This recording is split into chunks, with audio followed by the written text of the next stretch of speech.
Hey everyone, it's Chip. It's been a really long time since I sat down and made a video. I think I haven't even really filmed much this past year. Everything that I uploaded recently were videos from like 2 years ago that I finally decided to edit and upload. So I just wanted to do a life update because last time I did one it was in 2020, and that was when I first came back to Korea after I finished my studies at Sogang, and I was just starting out my working holiday visa, and I still am in Korea and I have been trapped in Korea for the past 1.5 years. I don't know if that's a good or bad thing. I guess for some people it's a good thing, and I guess that's a good thing for me too because I want to be in Korea, but I'm sure a lot of people feel the same way where you're just kind of trapped in one place, you can't really go anywhere. So as I mentioned, I was on the working holiday H1 visa, and now I'm actually switched into the E7-1 working visa. So I'm not on the teaching visa, which is the E2 I think, but actually the company that I worked with on my working holiday visa, they decided that they would want to sponsor me, and now I am officially on the E7-1. So I've actually been on the working visa for almost a year now. Yes, I'm always late to these things, but I wanted to talk about it now, maybe share my experience with people who are possibly looking to work in Korea or switch their visa to get someone to sponsor them, their working visa. Mine is a little bit complicated. My major doesn't apply to the job title that I have right now, and I think a lot of people would relate to, because who really knows what they're gonna do even when they're choosing their college major, right? So hopefully my experience can help some of you, even if you're just looking to apply for the E7 visa just in general without, you know, any of the special things that came up for me. Just FYI, I used my US passport for my student visa for studying at Sogang, but for my working holiday I used my Hong Kong passport, and so now I'm still on my Hong Kong passport for my working visa, which is a little bit stressful because I do want to eventually switch back to my US passport for, you know, other visa types. Like if I wanted to switch to the F27 long-term resident visa in the future, I do want it to be on my US passport, but that's gonna be something to think about in another 2 years.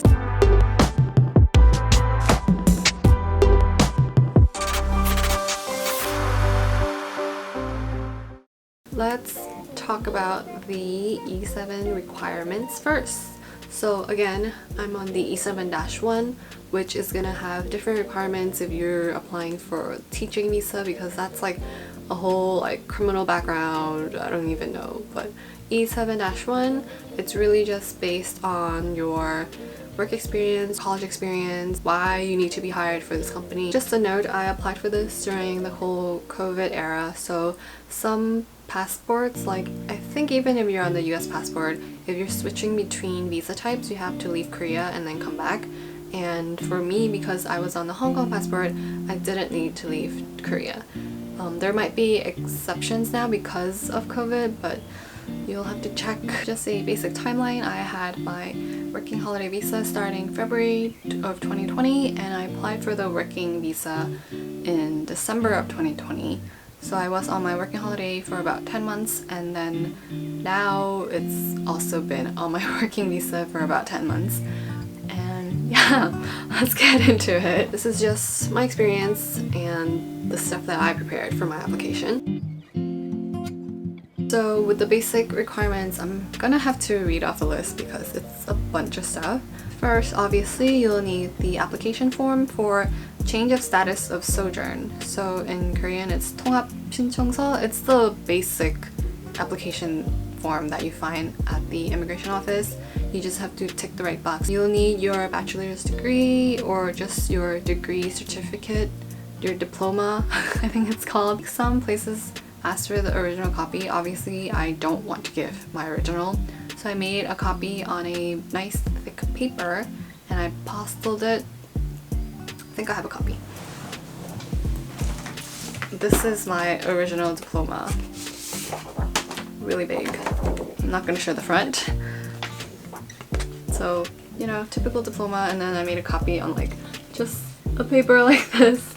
It's like much smaller, but they took it because it's, I guess because it's notarized in Apostle. My university is in the top 200 in the world, so I went on a website and printed out a list showing what ranking my university was. You'll need a copy of your passport, bring your original passport as well, and you'll need one passport size photo and your work experience. So I printed out my resume and a proof of employment letter from my previous employer. So this includes letterhead and signature from my previous employer, and then a copy of your housing contract. Some extra documents that I prepared just to make myself look better or just to say that some of my work experience or my school experience is relevant to the job that I'm applying for. I printed out a syllabus of my courses when I was doing my undergrad. And I also had an explanation of my previous job title, what my job position entails, so I can kind of say some of the things I did is relevant to some of the things I will be doing for this job. To show that I speak Korean well enough, I showed them my sogang, transcript and completion certificate, as well as my topic score and my KIIP completion score. So KIIP is something that you don't really need to do until you're applying for a long-term resident visa. I did have plans to apply for that, and that's why I did the courses ahead of time, and also because KIIP score doesn't expire, but topic expires in 2 years, and I am not doing the topic ever again. I'm just not a good test taker. So I just decided to do the KIIP like a one and done. So if you're like me and you don't want to take the topic test again, I do recommend taking the KIIP just when you have time or when you have a visa status, because you can't take it on like a tourist visa. This is a list of documents I asked my work to prepare for me. I'm gonna say it in English, but I'll leave the Korean name here so you can know what to ask your company for. You'll need the company business registration, information about the company, so just like an introduction type of PowerPoint thing, copy of the CEO's ID. Obviously when you're starting a new job, you'll be signing a work contract, right? So this you'll have to give to the immigration office as well, and there are some requirements you do need to fill, such as the contract start date has to be after you apply for the visa. For example, I went to the immigration office in December and the contract start date for me was January. So this is just so they have some time to process my visa properly before I actually start going to work. They'll tell you repeatedly also that you can't work at the company until you receive the visa. And then the base salary on the contract form will have to be 80% of the GNI of the previous year. So for me at the time it was 30 million won. It has to exclude any other bonuses or food fees that they're possibly including into the salary, but on the application form you just have to pretend those aren't there and your base salary is 30 million won. So next is a letter proving necessity of employment. This is really important for me because, like I said, my university major doesn't match the job title that I was applying for, so it really has to justify why I'm fit for the job. Usually the company will write it for you, but I heard some people where they had to write it themselves, and I'm sure I would have like messed it up completely because my Korean is not that good. But actually my team manager, who is from Taiwan, wrote it for me, so really thankful for her. She had to edit it so many times to fit the immigration officer's request. So just, yeah, keep that in mind to ask the company to write it for you. When I first submitted this, we wrote reasons why I'm fit for the job based on my previous school or job experiences, and actually they wanted to know why I'm fit for the job despite that my major wasn't related. This is a little bit confusing or backwards, and essentially it feels like the same thing, but I think the wording, you just have to tweak it in that way. I'm not even sure what we wrote in the end. We did have to change it once or twice, but in the end they were satisfied and they accepted it, so that's what's important. Next is some tax payment certification. There was one document, it's called 납부 내역 증명. That's the literal name of the tax document, but for some reason my company kept doing it wrong or getting it wrong. This is available on home tax, And just in case anyone else is confused, I'm gonna put a picture of how it looks like, and you can kind of reference this when you tell your company to get the right documents. And there are other tax certifications too that I'll list here. And you'll need a list of employees that are insured by the employment insurance, so that's 고용보험. In the end, you'll need an application fee of 130,000 won. There are companies that pay this for you. My company didn't, so just keep that in mind as well. And one last thing that's really important is in the application form, you'll have to write a specific job code that relates to the job that you will be working. It just has to be right in order for the application to go through. When I looked up the job codes, there wasn't one that matched completely because my job task involves a whole bunch of different things, and it does include translating, so that's what we tried at first, just the translator job code, which didn't work because it wasn't my main job task. Thankfully, the immigration officer, she was nice enough to actually tell me to use a specific code based on what we showed her. So we used the product planner code. It was 2731, which is 상품 기획자. Obviously this is going to be different for everyone, and thankfully my immigration officer was nice enough to tell me the correct job code, but I have heard other people who just got turned away completely to come back when you have the proper job code. To summarize, I went to the immigration office the first time. They told me some of the stuff that I was missing, to change the job code, to edit the letter proving my reason for employing me. Basically, I was approved as long as I give the correct documents. So funny thing was, at that time, the officer even asked why I didn't apply for a better job. So I guess based on my qualifications, which was what, a good university, good Korean skills, multiple languages, I guess they just felt I wasn't getting paid what I was worth, or I wasn't doing a better job. And yeah, we can talk about that in another video, maybe when I'm not at this company anymore.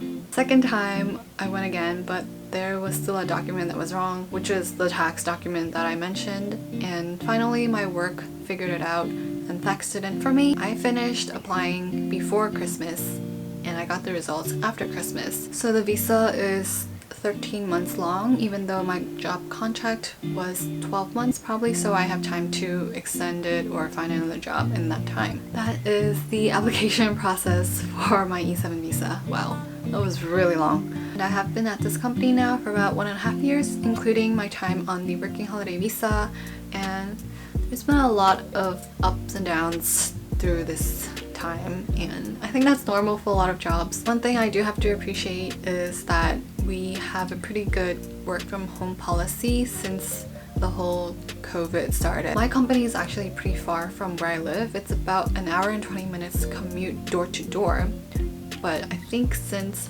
November I have been working from home for almost 80% of the time. When there were less cases, we did have to go to work maybe twice or 3 times a week, but when Delta variant kicked up and it got really serious in Korea, we were back to fully work from home. That saved me so much time and money on commute, and I'm really glad the house I'm living in doesn't feel like a shoebox, that we have a living room, we have the kitchen separate, and my room is like pretty spacious as well. At first when I still had to commute, it was a bit of a struggle, but it's been good because of work from home. But actually also because of work from home, it gets a little bit stuffy at home without all the social interactions that you usually get from working at the office. And at one point I actually really hated the project that I'm working on right now. So from March to like July of this year, I really wanted to quit, like so much, or even like go back to New York. I just wanted to like throw in the towel and just go home.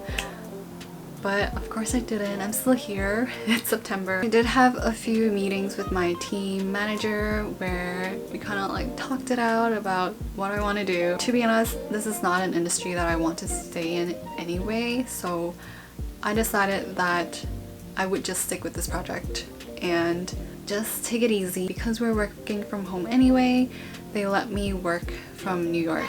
So I will be going back home to New York end of this month, and I get to work remotely from New York for about a month. Hopefully it'll be enough for a recharge, for like a change of scenery, whatever it is that I need for my mental health. Even though I'll be working remotely from New York, I do have to work Korean time. So from New York, I'm basically working from after dinner until like midnight, 5 a.m. But yeah, that's something I'm willing to compromise about and just try because I'm able to go back home, which I'm so excited about. Get to see my parents, to see my friends, and even see my extended family because it's gonna be the Mid-Autumn Festival, the Chuseok holiday. Maybe I'll try to talk about my experience traveling during this whole COVID mess and talk about my quarantine experience because I did just get my first vaccine yesterday. Ow.